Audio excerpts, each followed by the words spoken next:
भक्ति सर्वश्रेष्ठ है, ये हृदय में बैठा ले लीजिए और चिंता मत करो, निश्चिंत होकर भजन करो, रक्षा प्रभु करेंगे। तुम्हें अपने साधन रक्षा की भी चिंता नहीं करनी, वो योगक्षेमम वहाम्यहम प्रभु करेंगे। श्री देवर्षि नारद जी कहते हैं, सूत्र संख्या 82, जब आप भक्ति का आश्रय लेंगे, जैसा पीछे वर्णन सुनते रहे, तो आपके हृदय में भक्ति इस रूप में प्रकाशित होती है। यह जरूरी नहीं है कि ये सद्गुण सब में समान भाव से प्रकाशित हो सकता है इन 11 में से एक की प्रधानता हो जाए और 10 गौड़ रूप से रहे, पर होगी जरूर। इन 11 में से एक कोई न कोई भक्त के अंदर जरूर प्रधान होगा। ये प्रेम रूपा भक्ति जब किसी के हृदय में प्रकाशित होती है तो ये 11 प्रधानताएं उसके हृदय में आती, उनमें से 11 सबके हृदय में होंगी, पर एक की मुख्यता होगी, एक में बहुत रुचि होगी। जैसे पहला है गुण महात्म्या शक्ति, दूसरा है रूपा शक्ति, तीसरा में है पूजा शक्ति, चौथा है स्मरण शक्ति, पांचवा है दास्या शक्ति, छठवां है सख्या शक्ति, सातवां है कांता शक्ति, आठवां है वात्सल्या शक्ति, नवा है आत्मनिवेदना शक्ति, 10वां है तन्मयता शक्ति और 11वां है विरहा शक्ति, परम विरहा शक्ति। ये समस्त भक्तों के हृदय में होगी, ये होंगे सब लक्षण, लेकिन किसी एक की प्रधानता होगी। गुण महात्म्यासक्त भक्त जैसे देवर्षि नारद जी, महर्षि श्री कृष्ण द्वैपायन भगवान व्यास देव जी, परमहंस श्री सुखदेव जी, याज्ञवल्क्य जी, कागभूषुंड जी, भगवान शेष जी, सूत जी, शौनक जी, सांडिल्य जी, भीष्म जी, अर्जुन जी, परीक्षित जी, पृथु जी, जन्मेजय जी आदि। ये जब गुण प्रकट होता है भक्ति के प्रताप से, गुण महात्म्या शक्ति, इसमें बस एक नशा चढ़ता है, मुझे सुनने को मिले, प्रभु की चर्चा सुनने को मिले, इसकी प्रधानता होती है। जैसे ये गुण जिसके अंदर प्रधान होगा तो भजन, सेवा और जितने भी है ये सब रहेंगे उसके अंदर, पर उसके अंदर इस बात की भूख हो जाएगी मुझे भगवत चर्चा सुनने को मिले। जैसे पृथु महाराज के हृदय में जब ये आसक्ति प्रकट हुई तो प्रभु से कह रहे कि मुझे 2 कान से तृप्ति नहीं होती, मुझे वरदान दीजिए कि मेरे 10,000 कान हो जाए, 10,000 कानों की सामर्थ्य मेरी श्रवणेंद्रिय में हो जाए, मैं आपकी चर्चा सुनते हुए कभी अघाऊं ना।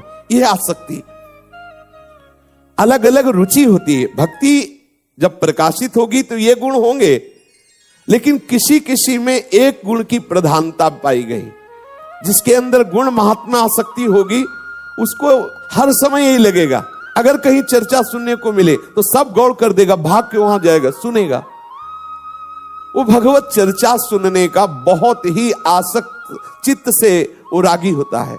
वो किसी भी तरह से बर्दाश्त नहीं करेगा कि भगवत चर्चा आज नहीं मिली तो हम अन्य साधनों से संतुष्ट हो जाए। वो विकल हो जाएगा, मुझे भगवत चर्चा चाहिए।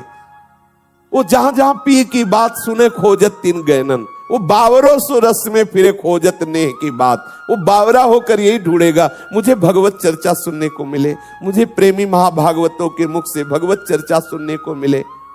दूसरा है रूपासक्त। ये रूप के चिंतन में, रूप के दर्शन की व्याकुलता में, ये रूप में आसक्त रहते हैं महाभागवत जन। इनके हृदय में रूपाशक्ति ऐसी छाई रहती है कि इनको फुर्सत ही नहीं है। बस नख सिख लो अंग माधुरी, नख से शिख तक वो रूप का बार बार अवलोकन कर रहे हैं, रूप की चर्चा सुन रहे हैं। प्रभु के रूप अवलोकन में सब भक्ति के गुण है, ये भी चर्चा सुनेंगे, नाम जप करें, सब करें, लेकिन इनकी प्रधानता होती जैसे गोपीजन, बस लाल बिहारी के ललित त्रिभंगी रूप का चिंतन, बस उसी के दर्शन के लिए व्याकुलता, दर्शन करते हुए भी अतृप्ति। तो कुछ भक्तों के हृदय में जब भक्ति रंग लाती है तो उनके हृदय में रूपाशक्ति प्रकट हो जाती है। वो रूप का चिंतन, रूप के ही बार बार बातें जो शास्त्रों में वर्णन है उन्हीं को पढ़ना, उन्हीं को सुनना, उसे वो रूपासक्त है। कुछ भक्त ऐसे हैं जिनके हृदय में रूप की इतनी प्रबल आसक्ति है कि रूप छके घूमत रहे, तन को तनिक न भान, नारायण दृग जल बहे, यह है प्रेम पहचान। वो रूप में छके हुए घूमते। यदि ऐसी स्थिति नहीं तो विरह कमंडल कर लिए वैरागी दो नयन। उनके हृदय में रूप दर्शन की इतनी व्याकुलता है कि दोनों नेत्र विरागी हो गए। अब कुछ देखना अच्छा नहीं लगता, बस प्रीतम दिखाई दे जाए। विरह कमंडल कर लिए बैरागी दो नयन, मांगत दरस मधु करी छके रहे दिन रैन। बस एक ही बात मांगते हैं, आओ प्यारे मेरे नेत्र गोचर हो जाओ, एक बार मैं तुमको देख लूं। उनके हृदय में तड़पन होती रूप दर्शन की। तीसरे है पूजा शक्त भक्त। इनके हृदय में हर समय विकलता होती सेवा की।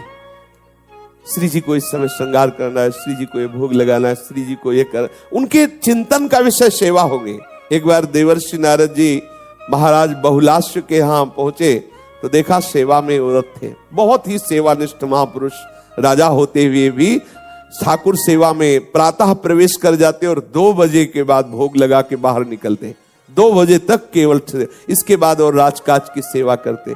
देवर्षि नारद जी ने महाराज जनकाधिपति श्री बहुलाश जी से कहा कि आप जिनकी सेवा करते हैं द्वारिका में विराजमान है, एक दिन जाकर के आप भरनेत्र देख तो लीजिए, देखो ये सेवा शक्त है। हाँ बिल्कुल प्रभु, आपकी आज्ञा पालन करेंगे। सुबह सारथी से कहा रथ तैयार करो, हम सेवा में जा रहे हैं और सेवा करके शीघ्र ही आएंगे और फिर प्रभु के दर्शन के लिए जाएंगे। सेवा में गए, अब वो दिनचर्या सेवा की। जब ठाकुर जी का राजभोग हो गया, ठाकुर जी को पद सुना दिया, शयन करा दिया, तब निकले। ठीक वही 2 बज गए।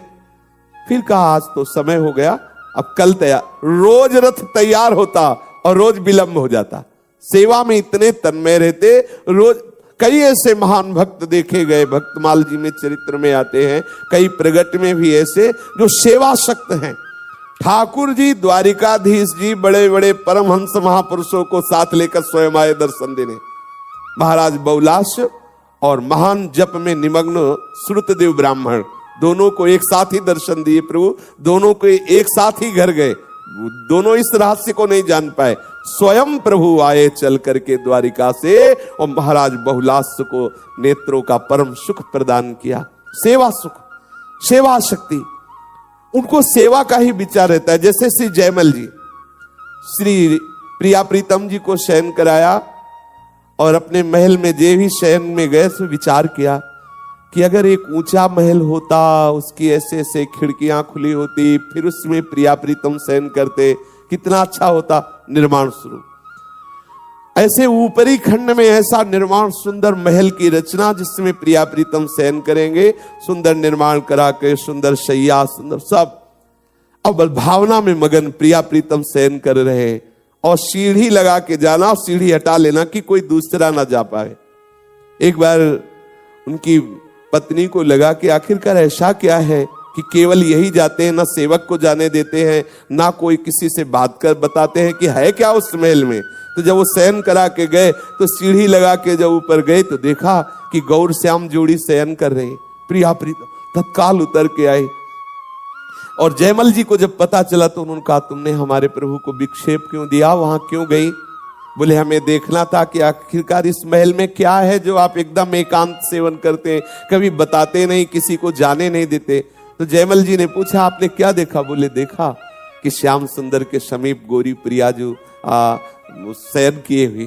ओहो, मेरे प्रिया प्रीतम का आपने दर्शन पाया, बड़े सौभाग्य।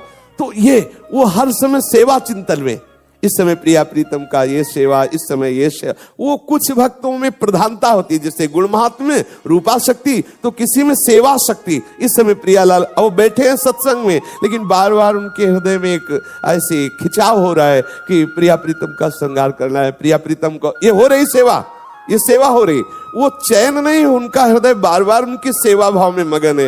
इस समय भोग लगाना है, देखो विलंब हो रहा है, श्री जी को जल पिलाना है, श्री जी को शयन कराना है, श्री जी को श्रृंगार कर, वो सेवा का चिंतन।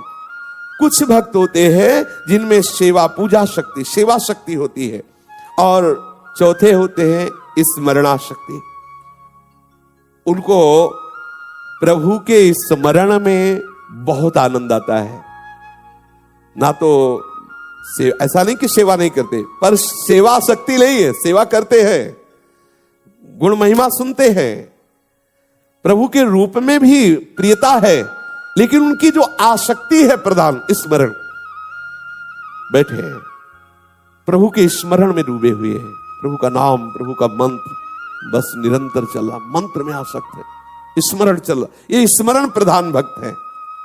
ऐसा नहीं कि जो रूपासक्त है वो स्मरण नहीं है, जो गुणासक्त है, लेकिन ये प्रधानता है, अलग अलग प्रधानता। अब उसको कहा जाए कि आप सेवा करो तो सेवा करें, लेकिन रुचि नहीं है, उसकी रुचि स्मरण में है, शांत एकदम गंभीर, हर समय डूबे रहना, ये अलग अलग भक्तों का है। इसीलिए रुचि देखना चाहिए, अपनी रुचि किधर जा रही ज्यादा। भक्ति में भी एक रुचि, जैसे किसी किसी को होता है गाने का बहुत स्वभाव होता है, उसको मौन में काम नहीं बनेगा, गुनगुनाओ, पद गुनगुनाओ। किसी की सेवा टहल में तो सेवा, और किसी किसी को होता है कि बस कोई बोले ना बस चुप गुपसुप अंदर ही अंदर चिंतन चल, बड़ा महिमा में, ये सब महान सद्गुण है। तो देखना चाहिए मेरी रुचि किधर, मंत्र में रुचि ज्यादा है, सेवा में रुचि ज्यादा है, श्रवण में रुचि ज्यादा है। जिधर रुचि अगर उधर आप ज्यादा सहयोग करेंगे तो आपका मन बहुत जल्दी डूब जाएगा। पकड़ लेनी चाहिए कि हमारे अंदर मांग किसकी। जैसे अपने स्वभाव में चिंतन का संस्कार बहुत बैठा है, संन्यास मार्ग से चिंतन को, बस शांत, कोई बैठे ना, कोई बोले ना, कुछ पढ़ना नहीं, कुछ देखना नहीं, कुछ सुनना, चुप शांत, अब वो स्वभाव बैठा है। अब जहां में फुर्सत मिले, जहां कोई हमसे बोले ना देखे, वो बस ना कुछ पढ़ने का स्वभाव, ना कुछ करने का स्वभाव, तो चिंतन का स्वभाव, शांत, कोई चेष्टा से चिंतन करने का नहीं, वो तो दिखावटी भले कोई चेष्टा माला हो, सब स्वभाव बना है संन्यास मार्ग की कृपा से, चिंतन का स्वभाव, बैठ जाना बस चिंतन। अब उसी चिंतन के रूप बदलते रहते हैं, कभी रूप का चिंतन, कभी लीला का चिंतन, कभी मंत्राकार वृत्ति चिंतन, ऐसा बाहरी चेष्टा में रुचि नहीं, बाहरी जैसे प्रगट में दौड़ भाग करके सेवा करना आदि आदि, वो रुचि, अलग अलग रुचि होती है। अब ऐसा नहीं को सेवा नहीं करता, सेवा करता, पर वो जो एक प्रबल आसक्ति है वो होती है, वो प्रबल आसक्ति जो किसी किसी की होती है सेवा आसक्ति, तो किसी किसी को होती है स्मरणासक्ति, वही चिंतन, बार बार चिंतन में